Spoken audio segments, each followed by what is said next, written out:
Aiza Maizo Pontillas kinilala na ngayon bilang isang living legend sa larangan ng Philippine volleyball. MJ Phillips magbabalik na sa Pilipinas matapos ang kanyang successful stint sa Korean V-League.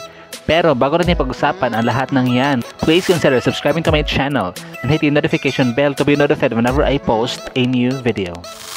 Matapos hirangin bilang PNVF champions ang Petrogas Angels, kamakailan lamang napag-alaman nga ng mga masugid na taga-subaybay at tagahanga ng Philippine volleyball na sinang Aiza Maizo Pontillas kinikilala na ngayon bilang kauna-unahan at bukod-tanging Filipina volleyball player na nakapanalo ng kampyonato sa 5 magkakaibang liga sa buong kasaysayan ng Philippine volleyball, mapa-collegiate, semi-pro or pro level man yan.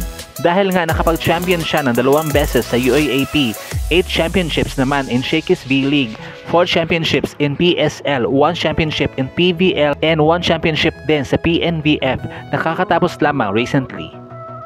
Maging si Coach Fabio Menta ay napahiwatig din ng kanyang mataas na respeto kay Nang Aiza sa pamamagitan ng Facebook post with a description that goes something like, "A tribute, an eternal champion. Always perfect in attitude and behavior, role model for the country. Respect with a heart emoji."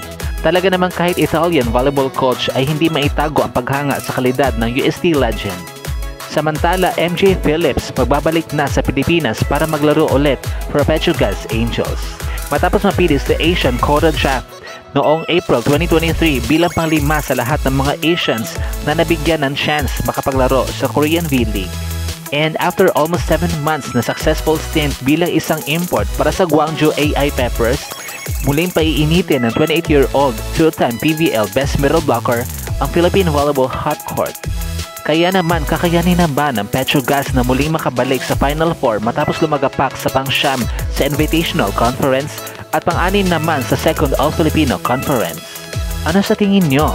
Si MJ Phillips nga ba ang missing link ng Angels kaya nag-struggle sila ng 2 conferences nang wala siya sa lineup? I-comment nyo na sa baba ang mga nais nyong sabihin.